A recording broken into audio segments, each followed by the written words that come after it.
राधे, जय श्री कृष्ण। आज मैं आपको पुरुषोत्तम के महात्म्य का 22वां अध्याय सुनाने जा रही हूँ। इस अध्याय में राजा दृढ़धनवा को पुरुषोत्तम व्रत में भोजन आदि के नियम का वर्णन आएगा।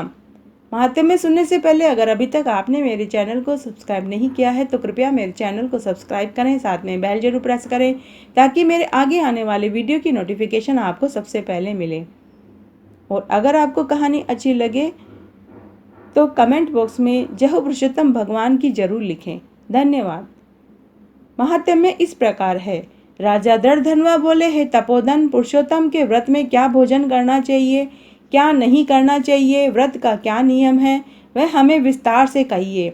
श्री नारायण बोले, राजा दृढ़धनवा के पूछने पर मुनि वाल्मीकि लोकहित के लिए सत्कार पूर्वक राजा से बोले, हे राजन, पुरुषोत्तम मास में जो नियम कहे गए हैं वो मैं तुम्हें बताता हूँ। पुरुषोत्तम मास में नियम पूर्वक हविष्यान अन्न करें, अर्थात गेहूं, चावल, मिश्री, मूंग, जौ, तिल, मटर, पालक, नींबू, बथुआ, आलू, अरबी, अदरक, ऋतु के शाक, मूल, कंद, ककड़ी, केला, सेंधा, नमक, दही, घी, दूध, माखन, कटहल, आम, हरड़, पीपर, जीरा, सौंठ, इमली, सुपारी, लवली, आंवला, गुड़ नहीं लें, गन्ना लें और बिना तेल के पकाए हुए पदार्थ को हविष्यान कहते हैं। हविष्यान का भोजन मनुष्य को उपवास के समान कहा गया है। सब प्रकार का आमलेट, चाहे मांस, शहद, बैर, राजमा, राई, मादक पदार्थ, दाल, तिल का तेल, लोहे से दूषित, भाव से दूषित, क्रिया से दूषित, शब्द से दूषित अन्न को त्याग दें। पराया अन्न, द्वेष, पर स्त्री गमन, तीर्थ को छोड़कर परदेश न जाएं। पुरुषोत्तम मास में देव निंदा, वेद, ब्राह्मण, गुरु, गो, व्रती की निंदा, स्त्रियों, राजपुरुषों, संतों की निंदा न करें। सूतिका का अन्न एवं फलों से जंभीरी, नींबू भी मांस है। धान्यों में मसूर मांस है। बासी अन्न मांस के समान है। बकरी, गो, भैंस के दूध भी अन्य पशुओं का दूध भी मांस के समान ही है। ब्राह्मण से खरीदे हुए रस और पृथ्वी से निकला हुआ सांभर, नमक मांस के समान है। तांबे के पात्र में रखा हुआ दूध, चमड़े में रखा हुआ जल, अपने लिए पकाया हुआ अन्न ब्राह्मणों ने मांस के समान कहा है। पूर्ण ब्रह्मचार्य से रहें, भूमि पर सोएं, पत्तल पर भोजन करें, चौथे प्रहर में करें। रजस्वाला स्त्री, चांडाल, मलेच्छ, पतित, संस्कारहीन, वेद धर्म न जानने वालों से पुरुषोत्तम मास में न बोले। रजस्वाला स्त्री और कौओं को देखा हुआ सूतक का अन्न, दोबारा पकाया हुआ और भुजा हुआ अन्न न खावें। प्याज, लहसुन, मोथा, छत्राक, गाजर, गोभी, मूली, बैंगन पुरुषोत्तम मास में न खावें। इन पदार्थों को सब व्रतों में भी त्याग दें। अपनी शक्ति के अनुसार विष्णु की प्रसन्नता के लिए कृष्ण, चंद्रायण आदि व्रत भी करें। काशी फल, भटकटैया, लट जीरा, मूली, श्रीफल, इंद्र, जो, आंवला, नारियल, लौकी, परवल, वेर, चर्म शाक, बैंगन, आजिक शाक, वेल, गंदे जल से उत्पन्न होने वाले शाक भी प्रतिपदा से पूर्णिमा तक त्याग दें।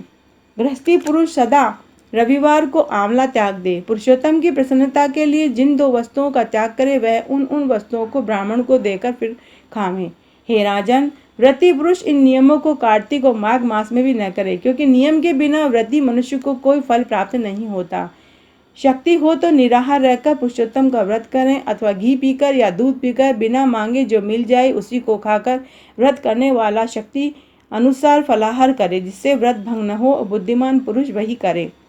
पवित्र दिन प्रातःकाल उठकर पूर्वाह्न की क्रिया करके श्री कृष्ण को हृदय में स्मरण करके भक्ति से नियम धारण करें।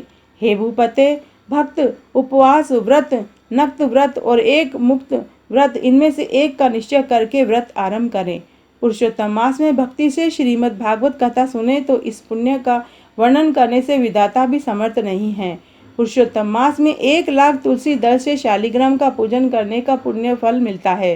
पुरुषोत्तम मास के ऐसे व्रती को देख यम के दूत भी भाग जाते हैं, जैसे सिंह को देख हाथी भाग जाता है। हे राजन, इस मास का व्रत 100 यज्ञों से भी श्रेष्ठ है, क्योंकि यज्ञ करने से स्वर्ग प्राप्त होता है, किंतु पुरुषोत्तम मास का व्रत करने से गोलोक प्राप्त होता है। पृथ्वी के सब तीर्थ और देवता पुरुषोत्तम मास का व्रत करने वाले के शरीर में रहते हैं।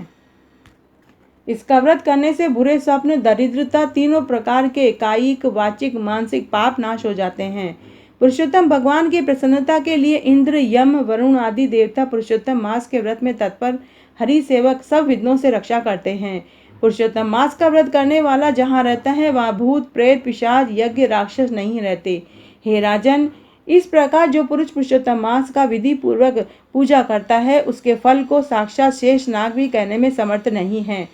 श्री नारायण बोले, जो पुरुषों में उत्तम पुरुष पुरुषोत्तम भगवान के प्रिय इस व्रत को परमादर से एकाग्र मन होकर करता है वह पुरुष ऋषिकेश्वर पुरुषोत्तम के साथ गोलोक में क्रीड़ा करता है। तो आज मैंने आपको 23वां अध्याय सुनाया। अगर आपको ये पसंद आता है तो अपने दोस्तों और रिश्तेदारों में ज़्यादा से ज़्यादा शेयर करके पुण्य कमाएं। धन्यवाद।